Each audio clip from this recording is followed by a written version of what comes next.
नित्यं भागवत सेवया भगवति उत्तम श्लोके भक्तिर्भवति नैष्ठिकी।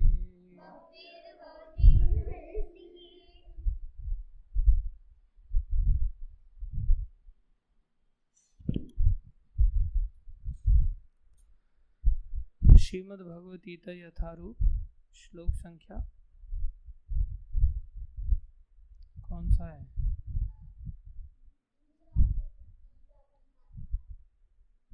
श्लोक संख्या 19।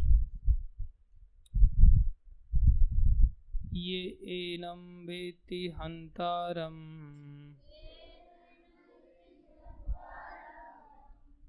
यश्चैनं मन्यते हतम्।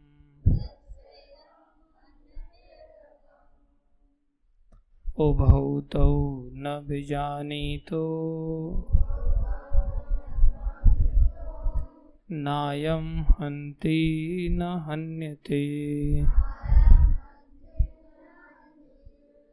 य एनं वेत्ति हन्तारम्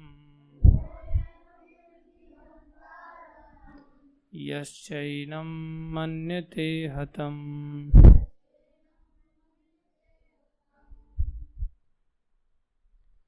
उभौ तौ न विजानीतो नायं हन्ति न हन्यते। य एनं वेत्ति हन्तारम् यश्चैनं मन्यते हतम्।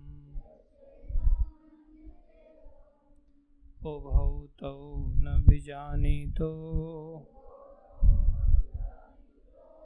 नायं हन्ति न हन्यते।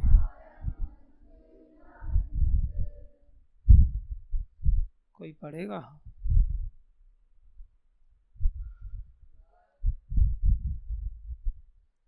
बोलो। य एनं वेत्ति हन्तारम् यश्चैनं मन्यते हतम्।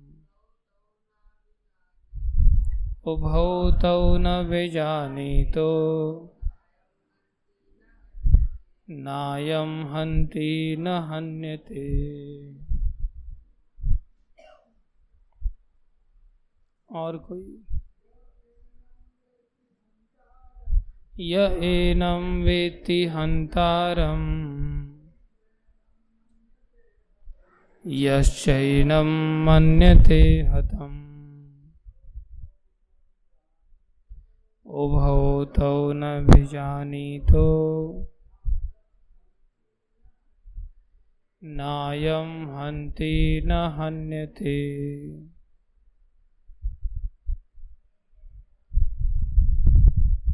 य एनं वेत्ति हन्तारम्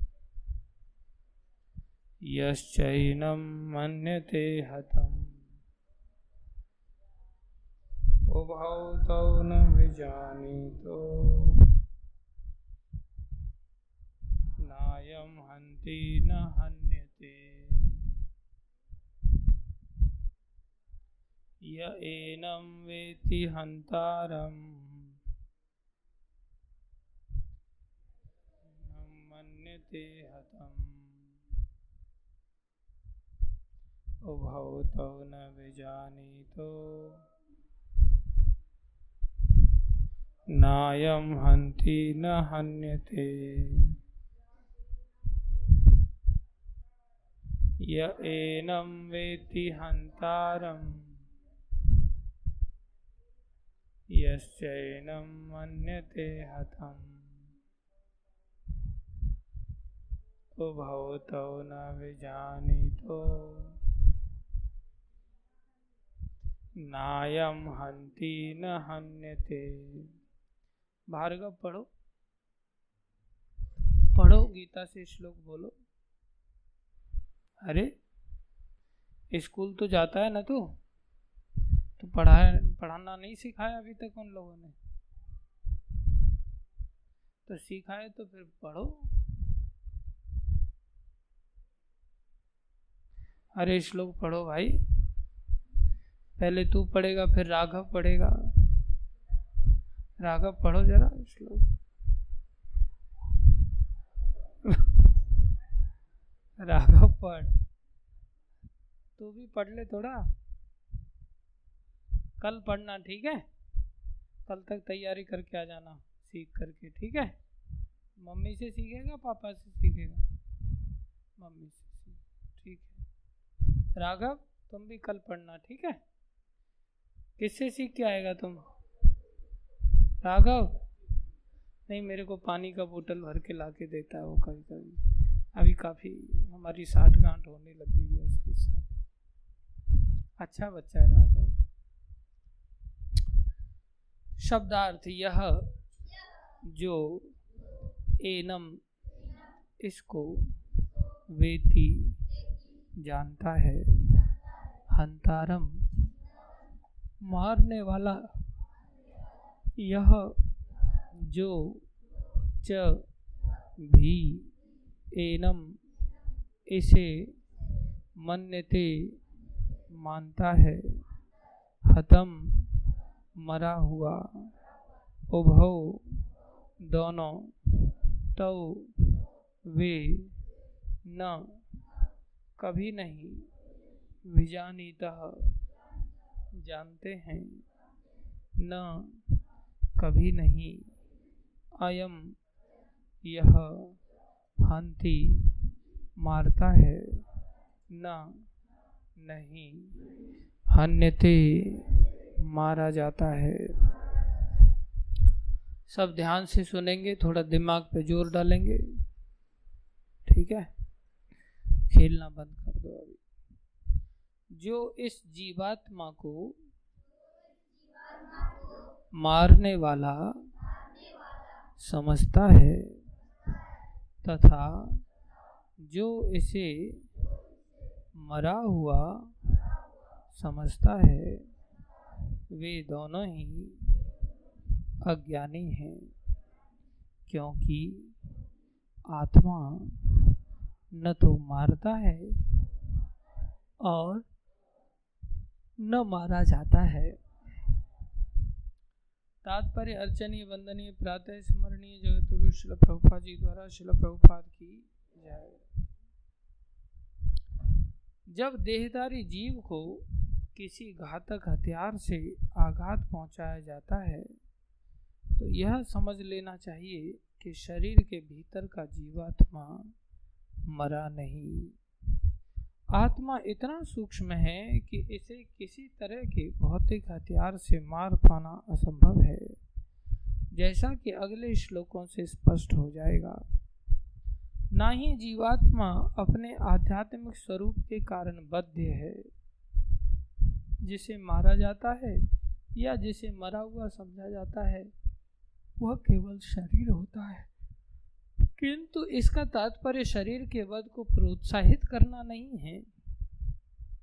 वैदिक आदेश है मां हिंस्यात् सर्वभूतानि, किसी भी जीव की हिंसा ना करो, ना ही जीवात्मा अबद्ध है का अर्थ यह है कि पशु हिंसा को प्रोत्साहन दिया जाए। किसी भी जीव के शरीर का अनधिकार हत्या करना निंद्य है और राज्य तथा भगवत विधान के द्वारा दंडनीय है। किंतु अर्जुन को तो धर्म के नियमानुसार मारने के लिए नियुक्त किया जा रहा था, किसी पागलपनवश नहीं। ओम अज्ञानं तिमिरन्धस्य ज्ञानाञ्जनशलाकया चक्षुरुन्मीलितं येन तस्मै श्री गुरुवे नमः। श्री चैतन्य मनोभीष्टं स्थापितं येन भूतले स्वयं रूप कदा मह्यं ददाति स्वपदान्तिकं। वन्देऽहं श्रीगुरु श्रीयुतापदकमलं श्रीगुरुन् वैष्णवांश्च श्रीरूपं साग्रजातं सहगना रघुनाथान्वितं तं सजीवं साद्वैतं सावधूतं परिजनसहितं कृष्णचैतन्यदेवं श्रीराधा कृष्णपदान् सहगना ललिता श्रीविशाखान्वितांश्च। हे कृष्ण करुणा सिंधो दीनबंधो जगत्पते गोपेश गोपीकांत श्रीराधाकांत नमस्तुते। तप्त कांचन गौरंगी राधे वृंदावनेश्वरी वृषभानुसुते देवी प्रणमामि हरिप्रिये।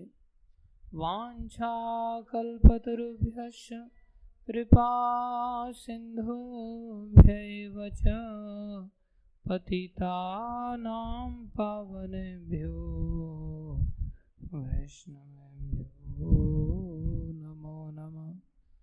जय श्री कृष्ण चैतन्य प्रभु नित्यानंदा श्री अद्वैत गदाधर शिवासादि गौर भक्त वृंदा। हरे कृष्णा कृष्णा कृष्णा हरे हरे हरे राम राम राम हरे हरे। हरे कृष्णा कृष्णा कृष्णा हरे हरे हरे राम राम राम हरे हरे। हरे कृष्णा कृष्णा कृष्णा हरे हरे हरे राम राम राम हरे हरे। गुरुवे गौरचंद्राय राधिकाय तदालये कृष्णाय कृष्ण भक्ताय तद्भक्ताय नमो नमः।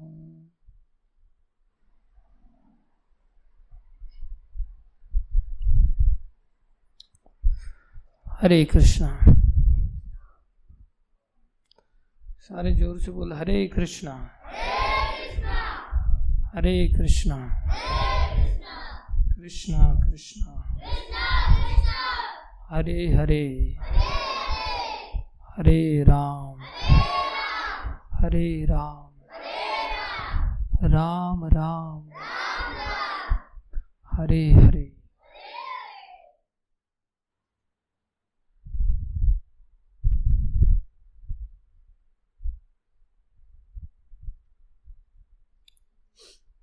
हरे कृष्णा।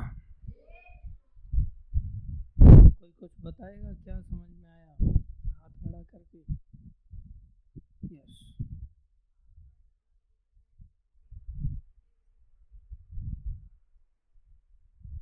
हरि बोल। आत्मा इतना सूक्ष्म है कि उसको किसी हथियार से मारा नहीं जा सकता। बहुत सुंदर। कोई मारने का प्रयास भी करे तो भी आत्मा मरता भी नहीं, मारा जा सकता भी नहीं है सूक्ष्म होने के कारण। और अगर कोई सूक्ष्मता तक पहुंच भी जाए तो भी आत्मा को मारना संभव भी नहीं। आत्मा स्वभाव से शाश्वत है, मरणशील है ही नहीं। बहुत अच्छे।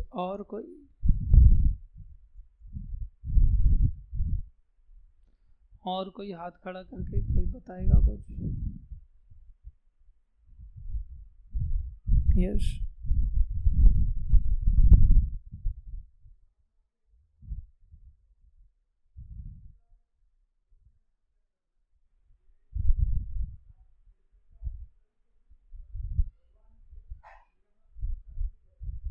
हरि वो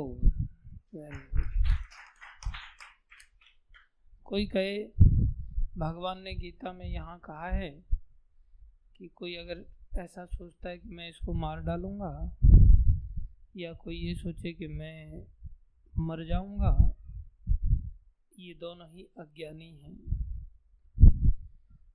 तो ज्ञानी किसको कहेंगे? बोले मारने वाला कोई पैदा ही नहीं हुआ वास्तव में, क्योंकि किसी को कोई मार ही नहीं सकता, तो मारने वाला कहाँ से आएगा? जब कोई मर ही नहीं सकता तो मारने वाले को कैसे कह सकते कि इसने मारा है? लेकिन इसलिए बोले मारो फिर सबको, क्या दिक्कत है? बोले नहीं, आत्मा तो मरता नहीं है, उसका शरीर मरता है, शरीर नष्ट होता है, शरीर का नाश होता है। बोले शरीर का नाश करने का अधिकार भी किसी को नहीं है, वो भी हिंसा में आता है। और अगर कोई इस श्लोक को आधार बना करके ऐसा सोचे कि कौन मारने वाला कौन मरने वाला, इसलिए बोले कोई किसी को न मार सकता है, कोई न कोई मर सकता है, इसलिए बोले मैं प्रयास किया मारने का, दोष तो मेरा है ही नहीं। बोले वो भी दंडनीय अपराध है, मरे हुए को मारने से भी दंडनीय अपराध है, उसे बर्बरता कहते हैं। अभी ये हारमोनियम है, इसमें जान नहीं है,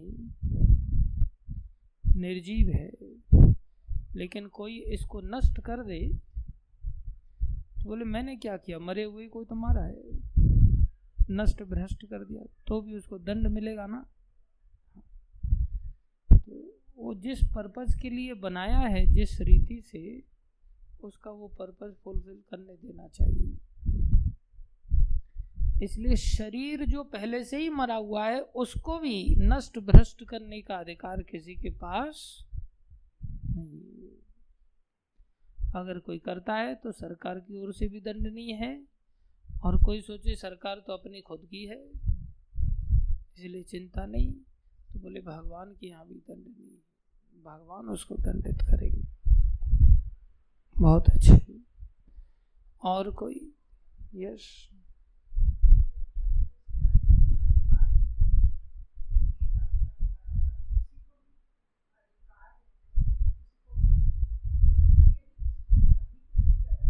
हाँ हाँ बिल्कुल, बहुत अच्छे। अनधिकार चेष्टा मतलब कोई न कोई अधिकार प्राप्त भी होगा। सबको अपने अधिकार के अंतर्गत चेष्टा करना सीखना चाहिए। यदि अधिकार दिया गया है तो तोड़ा जा सकता है, नष्ट किया जा सकता है। अधिकार नहीं दिया गया है तो नहीं करना चाहिए।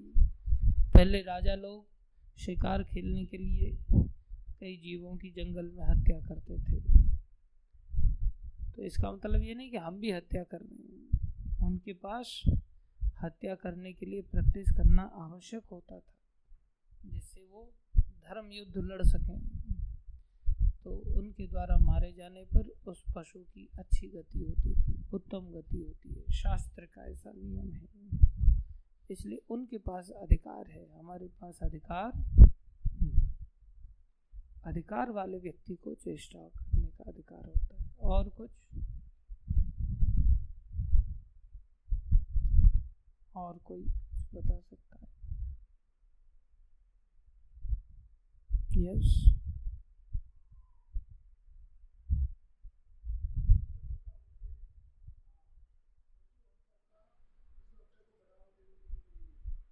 वेरी गुड, हरि बोल।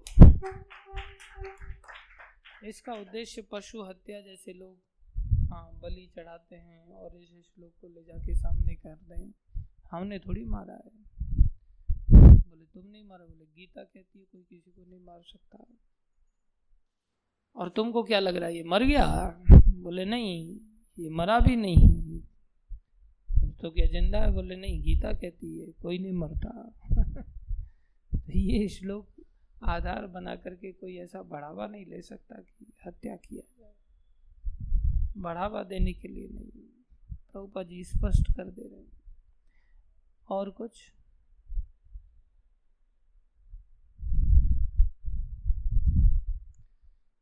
और कुछ?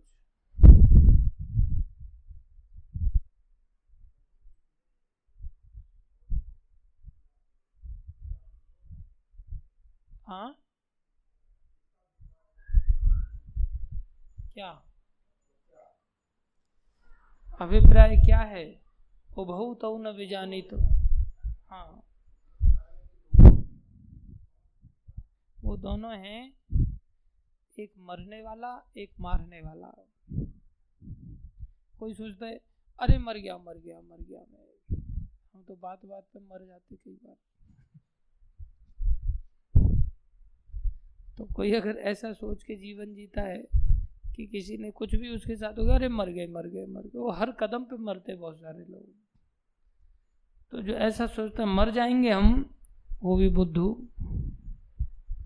और कोई सोचे अरे इसको ही ना, इसको तो ठिकाने लगा दूंगा मैं, उसको भी मैंने लगा दिया, तो अपने आप को मारने वाला। तो कोई व्यक्ति मारने वाला समझ रहा है, कोई व्यक्ति मरने वाला समझ रहा है। ऐसे दोनों के दोनों अज्ञानी हैं, वो नहीं जानते। उभौ माने दो, तौ माने ये दोनों, न विजानी तो नहीं जानते कि न कोई मारता है न कोई मरता है। समझना? और कुछ? मैं आपसे पूछ रहा था कि आप लोगों को क्या समझ में आया, बाकी तो हम समझाएंगे कृष्ण कृपा से, गुरु कृपा से। और कोई कुछ?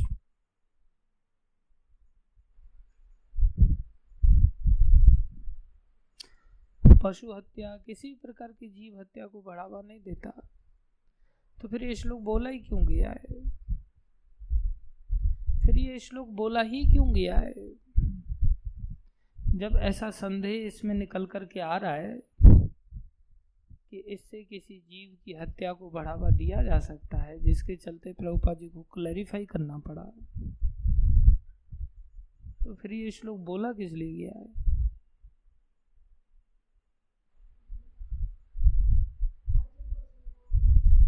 अरे जगत गुरु जी ने बताया अर्जुन को समझाने के लिए, लेकिन अर्जुन को समझाने के लिए तो सारे ही श्लोक बोले जा रहे हैं। ये वाला श्लोक कौन सी बात समझा रहा है अर्जुन को? कौन सी वाली बात? हाँ,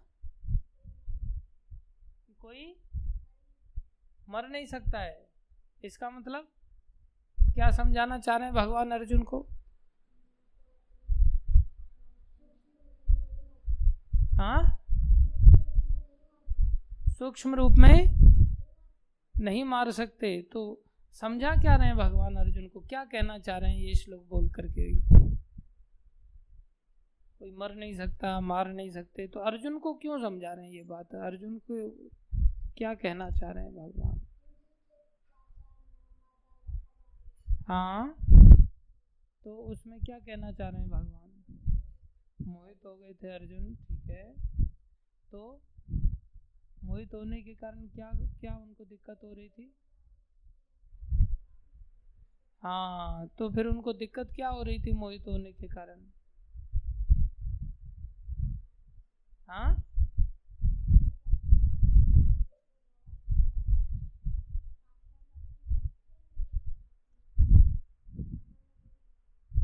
इस शरीर मर जाएगा, इसलिए इसलिए अर्जुन तुमको हाँ युद्ध करना पड़ेगा। हरि बोल, तालियां। भगवान ये समझा रहे हैं कुल मिलाकर के, प्रभुपाद जी हमें सचेत कर रहे हैं कि इसका अर्थ ये नहीं होना चाहिए कि किसी को मारें हम, किसी की हत्या करें। तो अर्जुन के लिए भगवान ये श्लोक बोली क्यों रहे हैं? बोले वो मारने के लिए ही उकसा रहे हैं कि तुम मारो। अर्जुन मारने के लिए तैयार नहीं है, इसलिए भगवान अर्जुन को उकसा रहे हैं, सत्य सिद्धांत का आश्रय देकर के, कि सत्य तो यह है कि तुम मारो या मत मारो। कौन किसको मारता है, कौन मरता है? कोई नहीं मरता, ना कोई मारता है। शरीर तो पहले से ही मरा हुआ है, इसलिए तुम मारो, युद्ध लड़ो, ऐसे ही मत बैठ जाओ। तो युद्ध लड़ाने के लिए उनको ये श्लोक बोल रहे हैं, प्रेरित कर रहे हैं। तो मारने के लिए कह रहे हैं भगवान, और ऐसा कह रहे हैं कोई न मरता है ना कोई मारता है, और मारने के लिए कह रहे हैं। यस, हाँ,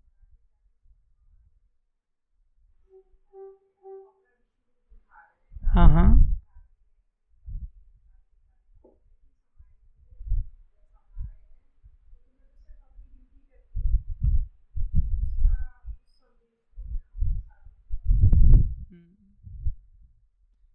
वेरी गुड, अच्छी बात है, ठीक है। और कोई कुछ कहना चाहता है? ध्यान से सुनो।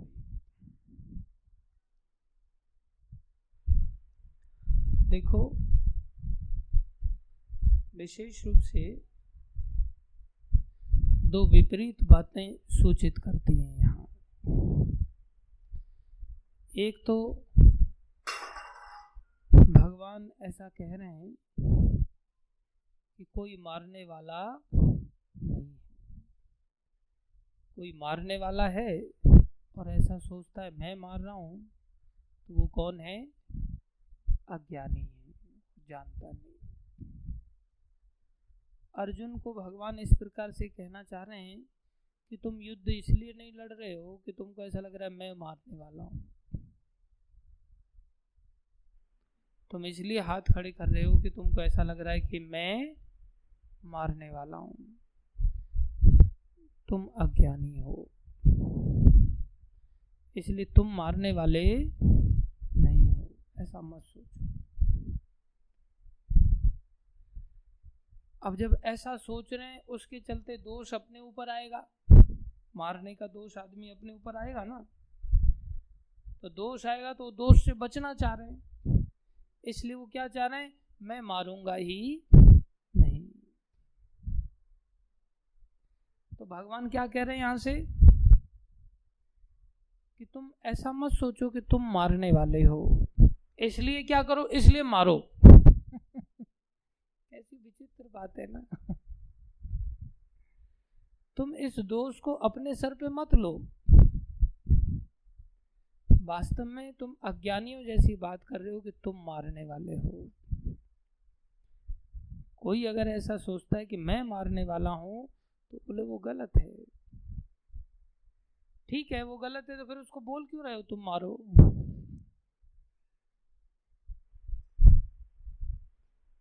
ये तो विपरीत आदेश हो गया ना। यस,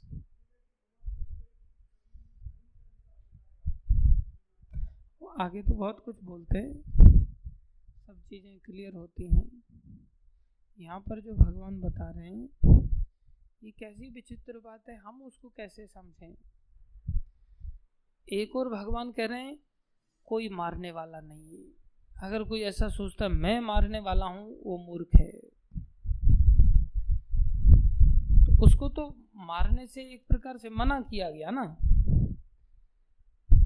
और अर्जुन, इस शब्द के दो अर्थ निकल रहे हैं, ध्यान दें। थोड़ा सा खोपड़ी पे दबाव डालेंगे तो पता चलेगा। इस शब्द के दो अर्थ निकलते हैं।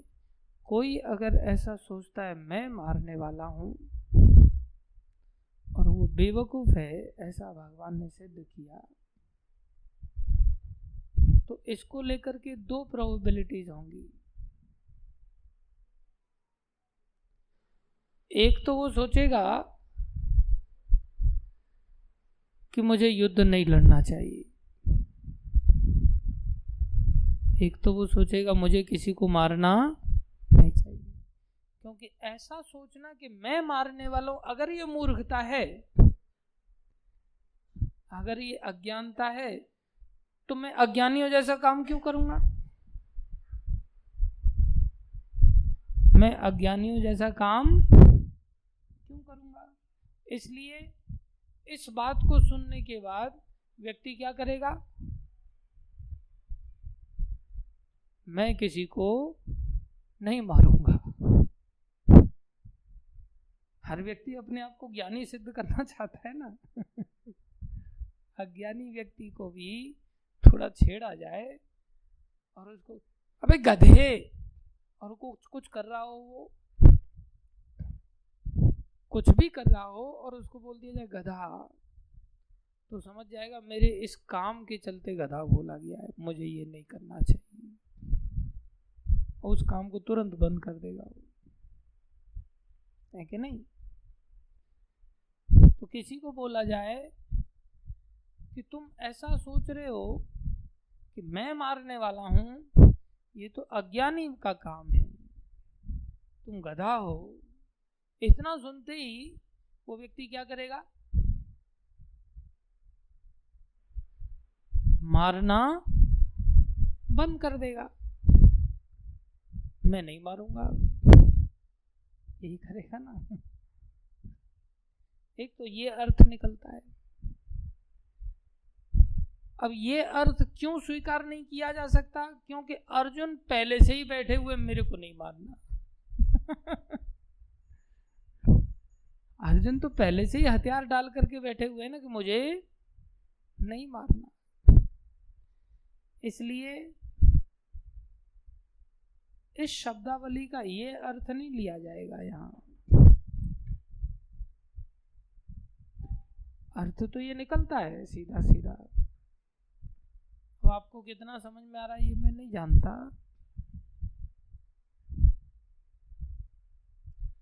एक दूसरा अर्थ निकलता है कि तुमको क्या लगता है तू मारने वाला है? तुमको क्या लगता है तू मारने वाला है? और ऐसा सोचने के कारण तू अपने को दोषी मान करके चुपचाप शांतिपूर्वक बैठ गया है। अरे तुम बेवकूफ हो।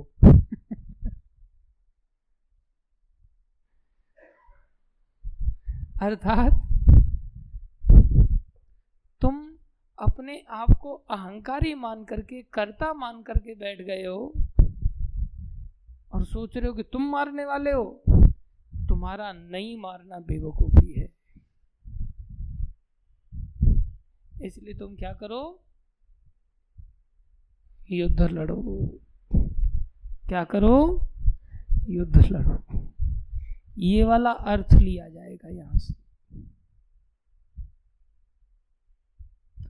इससे क्या सीखने को मिलता है हमको?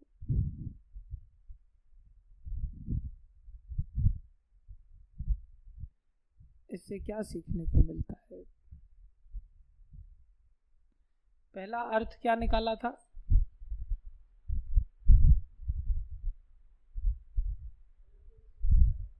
समझ में आया जो हमने बताने की चेष्टा किया? यस।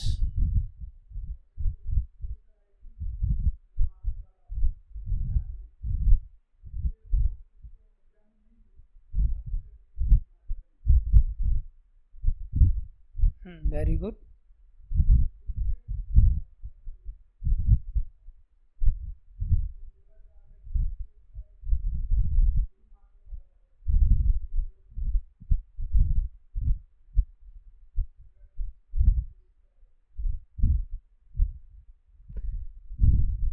इससे शिक्षा क्या मिली हमको?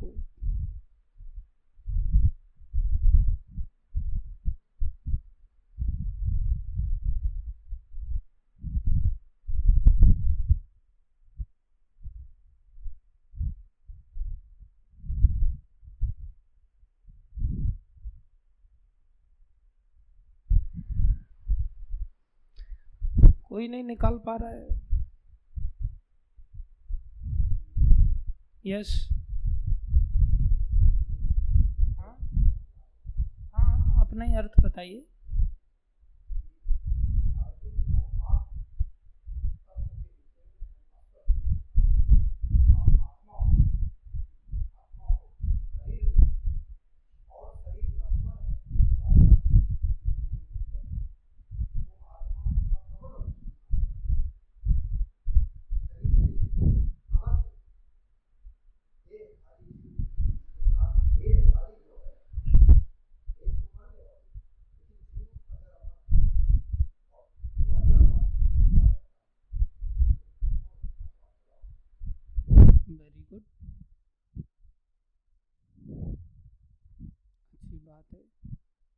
और कोई?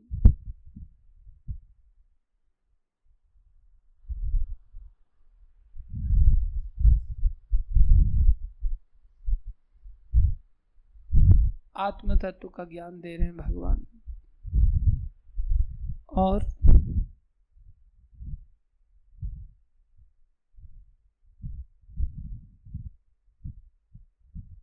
यस राजा राम प्रभु। यस माता जी।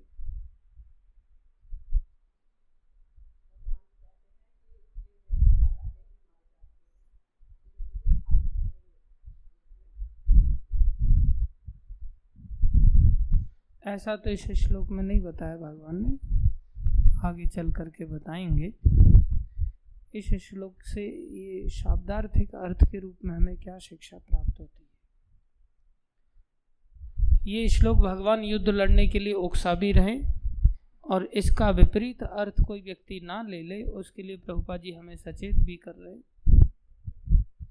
कि हमें मारना नहीं चाहिए। मारना नहीं चाहिए इसका अर्थ है कि भगवान ने फिर भी बोला है, इसका मतलब मारना चाहिए। तो भगवान तो अर्जुन को मारने के लिए ही बोल रहे हैं। प्रभुपाद जी हम उसको गलत अर्थ में ना ले लें, इसलिए सावधान कर रहे हैं। हमें क्या शिक्षा लेनी चाहिए? छोटी बात है क्या मारने की बात? यस यस माधव कृष्ण प्रभु, आपका हाथ खड़ा हुआ था पीछे से, मैंने देखा।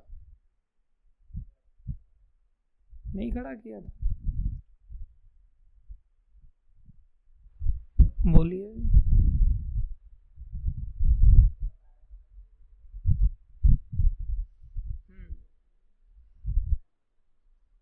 थोड़ा सा लॉजिक लगाना है, ध्यान से सुनो। दो अर्थ हमने बताया। पहले अर्थ में क्या निकला? पहले अर्थ में क्या निकला? तुम अगर ऐसा सोचते हो कि तुम मारने वाले हो, ये तुम्हारी अज्ञानता है। और अर्जुन अगर ऐसा सोचते हैं कि मैं मारने चला था, ये तो अज्ञानता है, इसलिए वो हाथ खड़े कर देंगे, मैं नहीं मारूंगा। लेकिन दूसरा अर्थ यहाँ भगवान समझा रहे हैं, क्योंकि अर्जुन ने तो पहले से ही हाथ खड़े करके रखे हुए हैं, ये अर्थ नहीं निकल सकता। दूसरा अर्थ क्या निकल रहा है? तुमको क्या लगता है तुम मारने वाले हो? नहीं, ऐसा सोचना तुम्हारी मूर्खता है, इसलिए तुम हाथ पे हाथ रख करके बैठे मत रहो, डरो मत। क्या इसका परिणाम होगा उसको लेकर के जो तुम भयभीत होकर के बैठ गए हो, ऐसा बैठना तुम्हें शोभा नहीं देता। तो क्या करना है फिर? लड़ो। क्या करना है? लड़ो। ये शिक्षा दे रहे मुख्य रूप से, इसके चलते प्रभुपाद जी सावधान कर रहे हैं यहाँ। तो लड़ने की शिक्षा तो दे ही रहे, साथ में भगवान के यहाँ दंडनीय है, सरकार के यहाँ दंडनीय है, ये शिक्षा भी दे रहे हैं। अर्थात मारने जैसा कार्य भी कर सकते हो और उसमें तुम्हें दंडित किया जाएगा, सरकार के द्वारा भी दंडित किया जाएगा और भगवान के द्वारा भी दंडित किया जाएगा। यदि तुम नहीं मारते तो वो शिक्षा दे नहीं रहे इस श्लोक में, मारने के लिए कह रहे, साथ में दंडित भी किया जाएगा। और नहीं मारना ये तुम्हारे लिए अज्ञानता है, तो क्या करना है? बोले तुम मेरे आदेश पर मार भी सकते हो। क्या कह रहे हैं? मेरे आदेश पर मारने जैसी क्रिया भी की जा सकती। यदि भगवान का आदेश हो, दूसरी ओर भगवान ही दंडित करेंगे, चाहे शरीर के द्वारा, आत्मा के द्वारा। आत्म तत्व का भी भगवान यहाँ शिक्षा दे रहे हैं, लेकिन आत्म तत्व से बड़ी शिक्षा दे रहे हैं कि वो भगवान तुम्हें दंडित करेंगे, संसार की सरकार भी तुम्हें दंडित करेगी। यदि तुमने मरे हुए को भी मारने की चेष्टा की तो। इसलिए शरीर को भी आप हथियार से मारने की चेष्टा नहीं कर सकते। लेकिन इस श्लोक कह रहा है कि तुम चेष्टा नहीं करते तो तुम अज्ञानी हो। क्या सोच करके तुम चेष्टा नहीं कर रहे हो कि मैं मारूंगा, मुझे दोष लगेगा? बोले ये तुम कर्ता मान रहे हो अपने आप को। समझ में आ रहा है? इसलिए तुम कर्तृत्व भाव से ऊपर उठ करके मेरे आदेश पर तुम्हें उठ करके मारना चाहिए। दोनों ही और अहंकार है। अगर तुम अपने आप को मारने वाला समझ करके, और मैं कह रहा हूं तुम मारने वाला समझते हो और वो अज्ञानी हो तुम, और अज्ञानी सोच करके तुम मारना छोड़ दे रहे हो, तो वो भी तुम्हें ठेस पहुंच रही है। अर्थात अपने आप को तुम ज्ञानी सिद्ध करना चाह रहे हो, वो भी अहंकार है। और इधर तुम मारने भी चले जाते हो, वो भी अहंकार है। उसका भी तुम्हें दंड भोगना पड़ेगा। मरे हुए को भी, आत्म तत्व को जानने के बावजूद भी मरे हुए को भी मारने की अगर चेष्टा करते हो, वो भी तुम्हारा मिथ्या अहंकार होगा। उसका भी तुम्हें दंड भोगना पड़ेगा। लेकिन मेरा आदेश है तुम्हें, इसलिए तुम दंड से मुक्त हो जाओगे। समझ में आया? भगवान के जब आदेश प्राप्त हो जाते हैं तो मारने जैसी क्रिया भी क्षम्य हो जाती है। जान लेने वाली क्रिया भी क्षमा कर दी जाती है। इसलिए भगवान उकसा रहे हैं कि तुम जान से मारो, चिंता मत करो।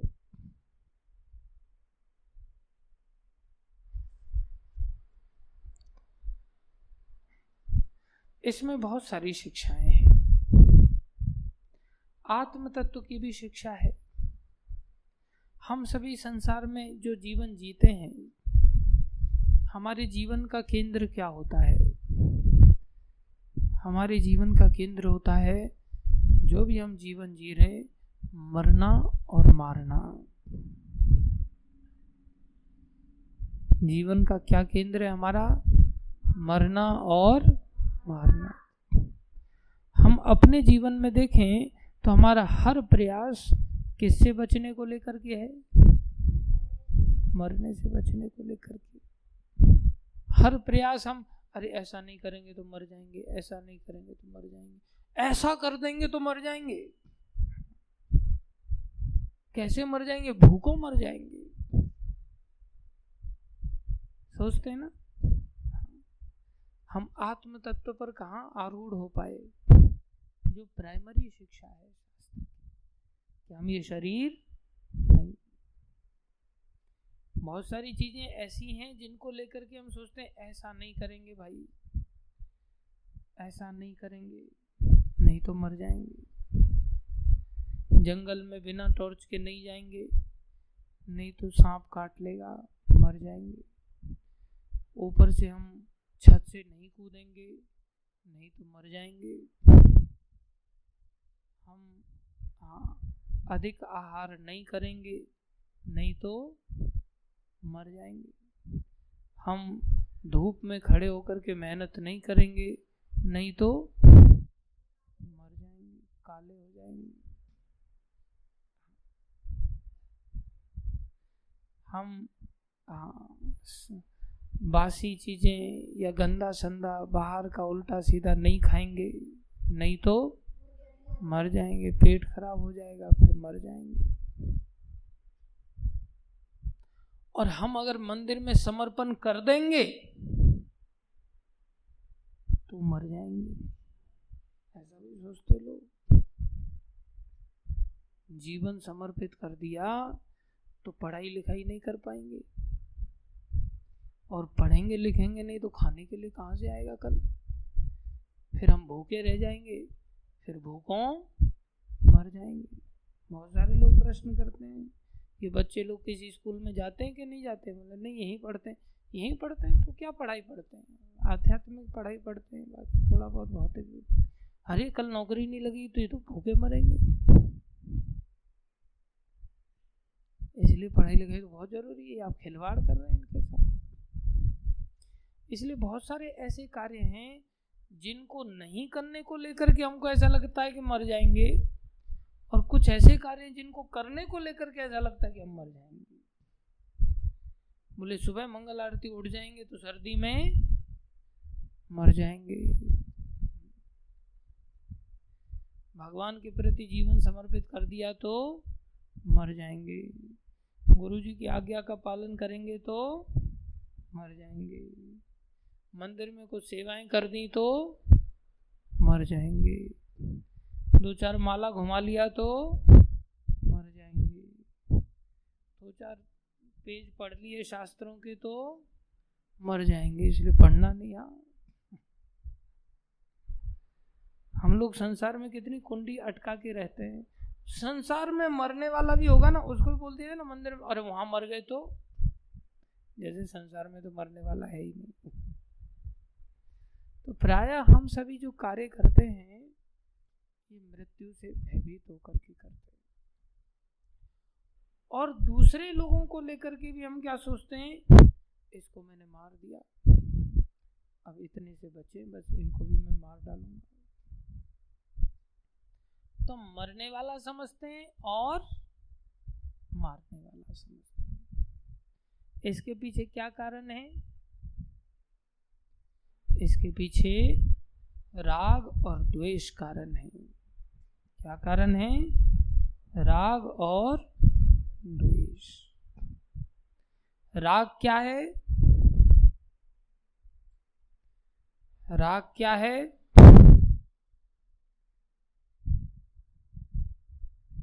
मरना मारना कब चालू होता है? राग और द्वेष से। आत्मा तो मरती नहीं, लेकिन हमें डर क्यों है कि हम मर जाएंगे? क्योंकि हमारा शरीर से राग है। किससे राग है? इसलिए डर बैठा रहता है। मारना क्यों चाहते हैं किसी को? क्योंकि उससे हमारा द्वेष है। इसलिए मरना मारना हमारे जीवन में भरा रहता है। कितनी ऐसी सिचुएशन आती है जिसको लेकर के हम कई बार इतने टेंस हो जाते हैं, यार इसको तो मार ही डालता हूं मैं, जो होगा देखा जाएगा। इसलिए मरना मारना निरंतर हमारे जीवन में हर क्षण चलता रहता है। और जब तक हम ऐसा सोच रहे हैं, हम आत्म तत्व को नहीं जानते। क्यों ऐसा सोच रहे हैं? राग और द्वेष के कारण। ये राग द्वेष कहां से आते हैं? बोले सुख अनुशायी इति रागः। सुख के पीछे पीछे चलने वाला क्या कहलाता है? राग कहलाता है। दुखानुशायी द्वेष कहलाता है। जब हम सुख के पीछे पीछे कुछ विचार करते हैं तो वो राग का रूप ले लेता है, और दुख के पीछे पीछे कुछ विचार करते हैं तो वो द्वेष का रूप ले लेता है। जैसे मान लो हमने रसगुल्ला खाया, अब रसगुल्ला खा लिया, अंदर चला गया, हजम भी हो गया, और सुबह निकाल भी दिया हमने, मल बना करके उसको निकाल दिया। फिर भी सोचते हैं कल रसगुल्ला बहुत बढ़िया था, बहुत आनंद आया, मजा आया। लेकिन एक एक और हो जाता ना, तब कुछ और ही मजा आता। तो ये जो सोचने की जो वृत्ति है, ये क्या है?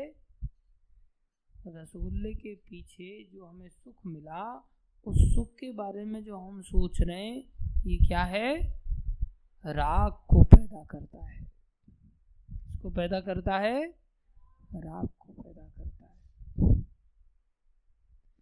और किसी ने हमें थप्पड़ मार दिया और 2 दिन तक सोचते रहे उसने मेरे को थप्पड़ मारा, तो क्या करूं, कैसे करूं, कैसे बदला लूं उससे, कहाँ मौका मिलेगा और पता भी ना चले। निरंतर दिमाग में घूमता रहता है, कई दिन तक नींद नहीं आती। वो क्या है? द्वेष। दुख के पीछे पीछे चलने वाला क्या है? द्वेष कहलाता है। तो जब राग और द्वेष है तो पीछे क्या चलेगा फिर? मरना मारना। राग को लेकर के क्या होगा? अरे कहीं मर न जाए, नहीं तो भोग कैसे होगा, कैसे इन सब चीजों का आनंद भोगेंगे। उस समय में राग के कारण किसका अंदर डर सताएगा? मरने का डर सताएगा। और द्वेष के कारण मारने की वृत्ति आएगी, उसको मार डालते हैं। ये राग द्वेष हमारे अंदर से जाता नहीं। तो ये सुख दुख है, ये सुख दुख के पीछे राग द्वेष चलता है। और राग द्वेष के पीछे मरना मारना चलता है कि नहीं? इससे अगर बचना चाहते हैं, आत्म तत्व पर आरूढ़ होना चाहते हैं, तो क्या करना पड़ेगा? चाह किसकी होती है सुख दुख में? चाह किसकी होती है? अरे इतना कठिन प्रश्न किया है क्या? सुख और दुख में चाह किसकी होती है?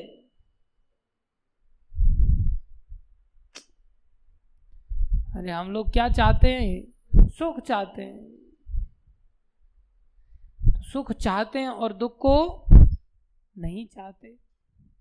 तो सुख को चाहते तो उसके पीछे राग आएगा, दुख को नहीं चाहते तो उसके पीछे द्वेष आएगा।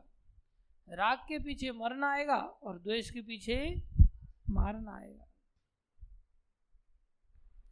अगर हमें इस मरने मारने से मुक्त होना है तो राग द्वेष से मुक्त होना पड़ेगा कि नहीं? राग द्वेष से मुक्त होना है तो सुख दुख से मुक्त होना पड़ेगा कि नहीं? राग द्वेष से अगर मुक्त होना है तो सुख दुख से मुक्त होना पड़ेगा कि नहीं? होना पड़ेगा। तो सुख दुख से कैसे मुक्त हों? हरे कृष्णा प्रभु। सुख दुख से कैसे मुक्त होंगे?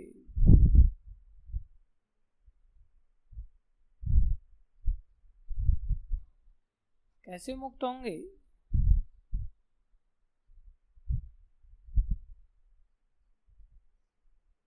बोलो।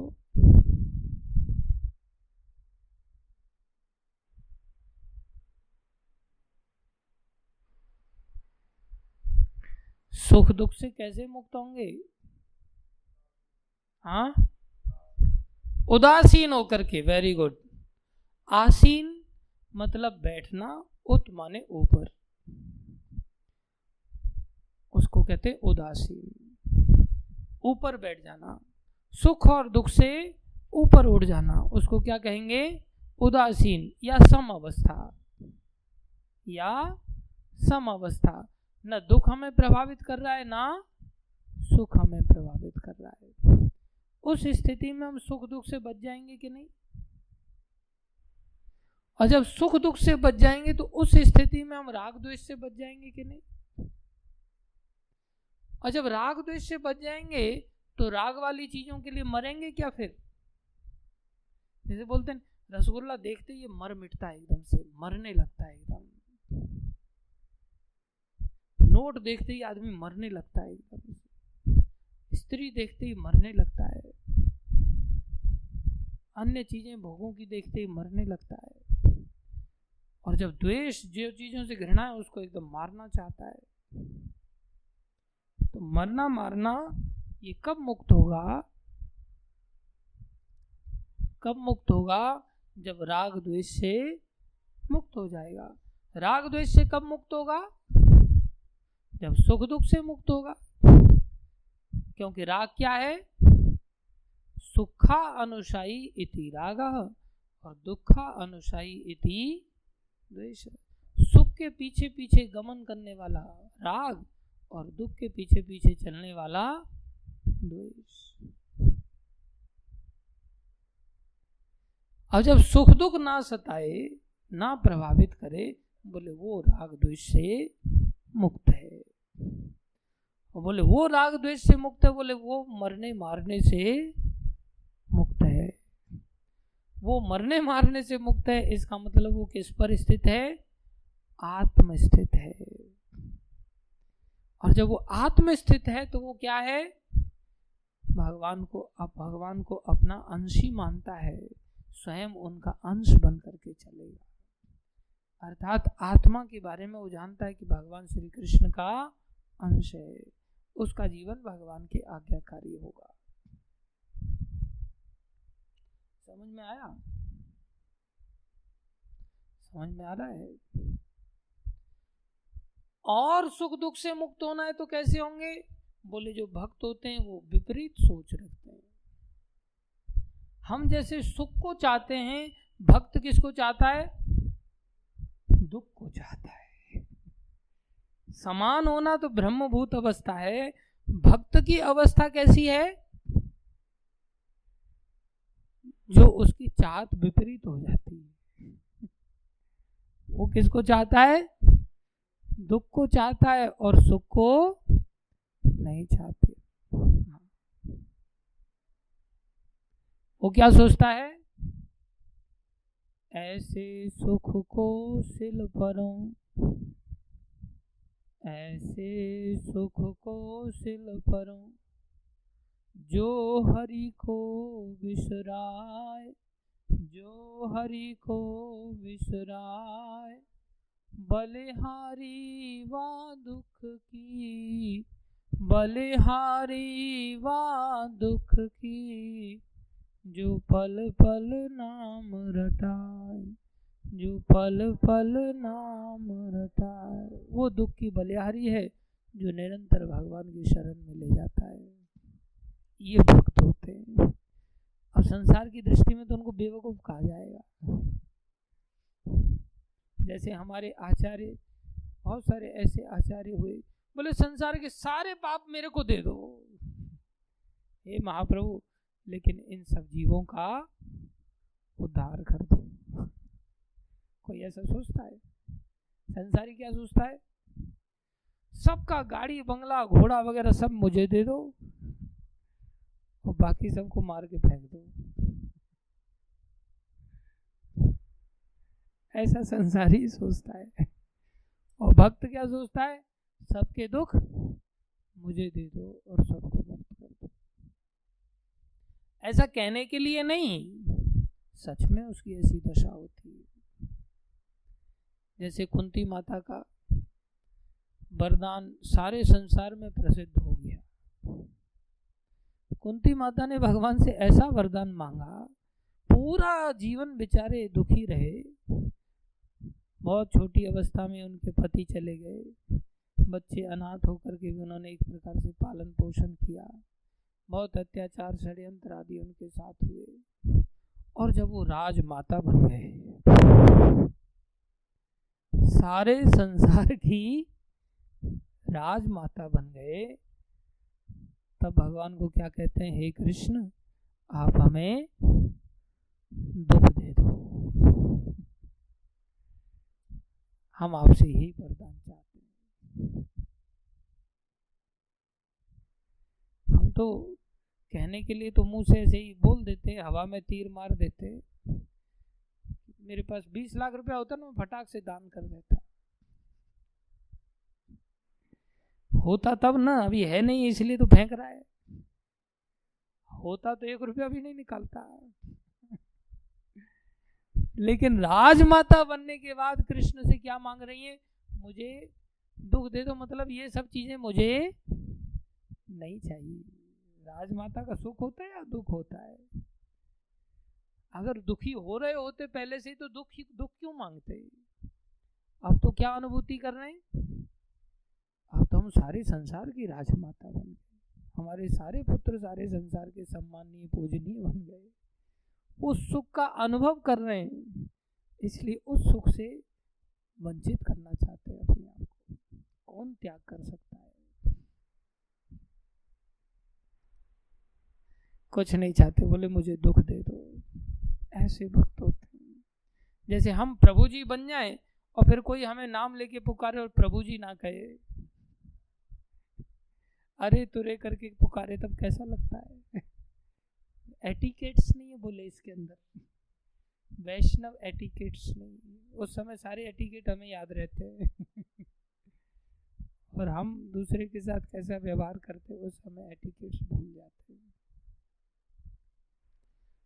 इसे भगवत भक्ति कहते हैं। इसलिए भक्त सदा ऐसे ही होते हैं। हम सब भक्त तो नहीं है, लेकिन ऐसे आचार्य हमारे सभी हुए। प्रभुपाद जी ऐसे ही आचार्य थे। कोई कहे बुढ़ापे में क्या खुजली थी इनके अंदर की, विदेश में गए, आराम से वृंदावन में रहते, दुख पाने के लिए गए एक प्रकार से, और सबको सुखी करने के लिए गए 70 साल की बूढ़ी अवस्था में। और हमें तो भक्ति पाने के लिए भी अगर कोई सुख की भी क्रिया दे दी जाए ना तो भी हमसे नहीं होगा। अभी जैसे पीछे महाराज के लिए हम थोड़ी भजन कुटी बना रहे हैं, नीचे गुफा बना रहे हैं थोड़ी सी, और अगर बोल दिया जाए ना कि सारे आश्रम के भक्त लोग थोड़ा थोड़ा मिट्टी का टोकर उठा उठा करके उसकी खुदाई 1-2 फीट हम कर देते हैं, सब लोग एक एक टोकर थोड़ा उठा उठा करके फेंक दो, एक रात थोड़ा सा लग जाओ या 2-3 घंटे लग जाओ बस। कोई उसके मुंह को देखेगा, कोई उसके मुंह को देखेगा, कोई सोचे यहाँ तो फावड़ा चलवाया जाता है, यहाँ तो टोकर उठवाई जाती है, जबकि सालों सालों तक उसमें साधु संत लोग भजन करेंगे। तो वो एक हमारे लिए देखा जाए तो हमेशा के लिए इतिहास में ऐसा पुण्य कर्म हो जाएगा। लेकिन हम लोग तन से भी ऐसी क्रिया नहीं कर सकते, धन तो है ही नहीं हमारे पास। मन में भी ऐसा नहीं सोच पाते कि चलो यार मैं कैसे इस काम को करवाऊं, कैसे भगवान से प्रार्थना करूं, चलो एक आध माला ही कर लेते इस काम के लिए। हम कष्ट नहीं उठाना चाहते, दुख नहीं उठाना चाहते। हम अपने सुखों की तिलांजलि आश्रम में आकर के भी नहीं देना चाहते। आश्रम में भी भक्ति मार्ग में आकर के क्या ढूंढने की चेष्टा करते हैं? सुख ढूंढने की चेष्टा करते हैं। और वो राज परिवार में रहते हुए भी, राजा बन करके रहते हुए भी, अपने ही घर में रहते हुए क्या ढूंढ रही है? दुख ढूंढ रही है। कितना बड़ा अंतर है। इसलिए भक्त कहीं भी हो सकता है और भक्त कहीं नहीं भी हो सकता है। हम सोचे हम मंदिर में आ गए तो हम भक्त बन गए, नहीं, मंदिर में आने पर भी हम भक्त नहीं हो सकते यदि हम किसकी तलाश कर रहे हैं? सुख की तलाश कर रहे हैं, आत्मा के स्तर पर नहीं आ पाए। और अगर संसार में रहते हुए भी अगर हम किसकी तलाश कर रहे हैं? दुख की तलाश कर रहे हैं, दूसरों को सुखी रखने के लिए। ये नहीं कि दूसरों को भी दुखी रखना है इसलिए हम दुख ढूंढ रहे हैं, हम सुसाइड कर लेंगे जैसे घर वाले भी पकड़े जाएं, हम तो मरेंगे ही मरेंगे, तुम्हें भी मार के मरेंगे। बोले वो वैष्णव नहीं है। मक्खी दूध में गिर गई, बोले हम तो मरेंगे ही मरेंगे लेकिन तुम्हें पीने नहीं देंगे। वो वैष्णव नहीं है, वो ईर्ष्यालु है, जो खुद दुखी रह करके दूसरों को दुखी करने पर तुल जाता है। लेकिन जो दूसरों के दुख को दुख समझता है और अपने सुखों को त्याग कर देता है उनको सुखी करने के लिए, वो वैष्णव है। ऐसा वैष्णव हम थर्मामीटर डाल के देखें तो पता चलेगा। मैं तो नहीं हूँ, आप लोग सभी वैष्णव होंगे ऐसे। चलो,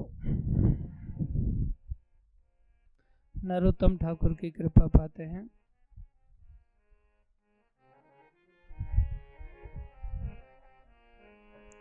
राधा कृष्ण प्राण मोर जुगल किशोर, राधा कृष्ण प्राण मोर जुगल किशोर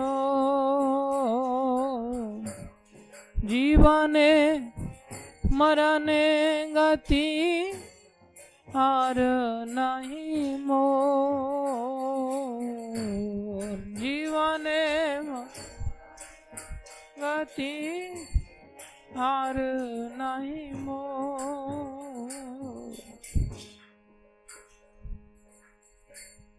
कालिंदीर कूले खेली कदम्बेर वाना कूले खेली कदम्बेर वाना रतन बेदीर ऊपर बुसाबो दुजाना रतन बेदीर ऊपर बुसाबो दुजाना राधा कृष्ण प्राण मोर जुगल किशोर राधा कृष्ण प्राण मोर जुगल किशोर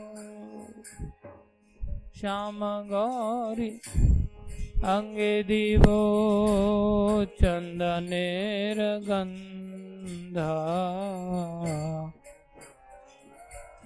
अंगे दिवो चंदनेर गंधा चामर डुलाइबो कबे फेरिबो मुख चंद्र चामर कबे फेरिबो मुख चंद्र राधा कृष्ण प्राण मोर जुगल किशोर राधा कृष्ण प्राण मोर जुगल किशोर गाथिया मलातीर माला देव दोहार गाले गाथिया मलातीर माला देव दोहार गाले आधरे तुलिया दिवो कर्पूर तंबोले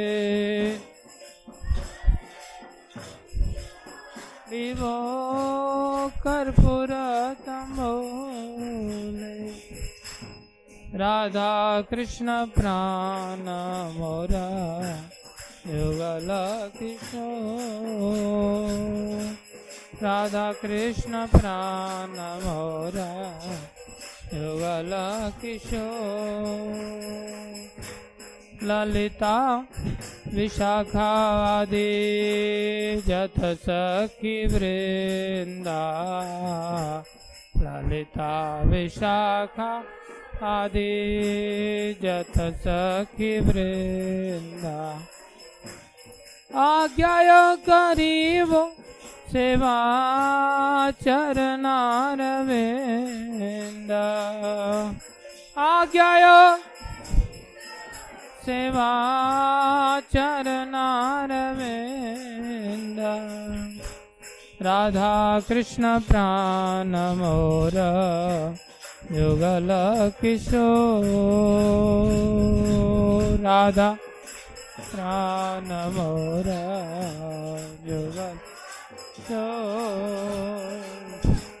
श्री कृष्ण चैतन्य प्रभु दासरनु दास श्री कृष्ण चैतन्य प्रभु दासरनु दास सेवाभिलाष करे नरोत्तम दास सेवा मिल करे नरोत्तम दास हे राधा कृष्ण प्राण मोरा युगल किशोर,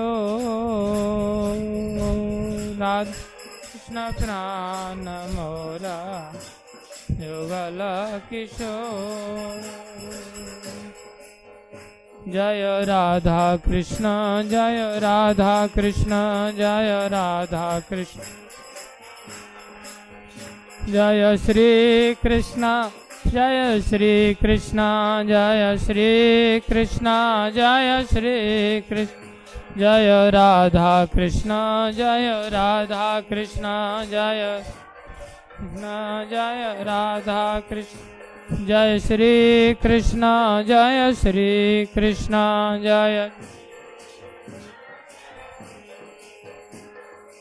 हरे कृष्ण कृष्ण कृष्ण हरे हरे, हरे राम राम राम हरे हरे, हरे कृष्ण हरे हरे, हरे राम राम राम। हरे कृष्ण कृष्ण कृष्ण हरे हरे, हरे राम राम राम हरे हरे, हरे कृष्ण कृष्ण हरे हरे, हरे राम राम राम। हरे कृष्ण कृष्ण कृष्ण हरे हरे, हरे राम राम राम हरे हरे, हरे कृष्ण हरे राम। हरे कृष्ण कृष्ण कृष्ण हरे हरे, हरे राम राम राम हरे हरे, हरे राम राम राम। हरे कृष्णा कृष्णा कृष्णा हरे हरे, हरे राम राम राम हरे हरे, हरे कृष्णा कृष्णा कृष्णा हरे राम राम राम, हरे कृष्णा कृष्णा हरे हरे, हरे राम राम राम हरे हरे,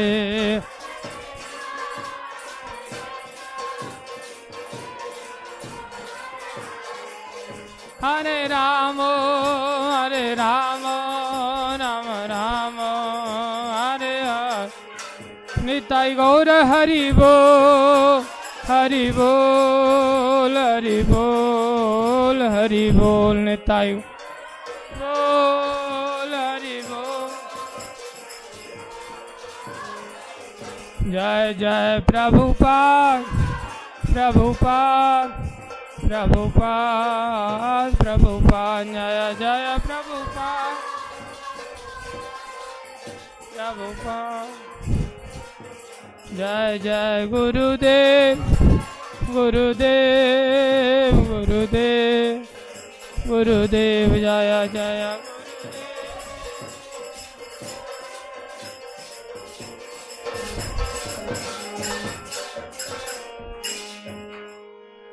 बोलो हरिनाम संकीर्तन महायज्ञ की जय, हरे कृष्ण महामंत्र की जय, श्री श्री राधा कांत भगवान की जय, श्री श्री गौर निताई पंच तत्व की जय, प्रहलाद नरसिंह देव भगवान की जय, सरगो स्वामीगण की जय, शिल गुरु परंपरा की जय, जगत गुरु शिल प्रभुपाद की जय, श्री गुरु महाराज की जय, अनंत कोटि वैष्णव वृंद की जय, भगवान की वाणी भगवत गीता की जय, आप सब भक्तों की जय। हरे कृष्ण। धन्यवाद आप सभी भक्तों का। हिज गिरीश निशाकर प्रभु की जय।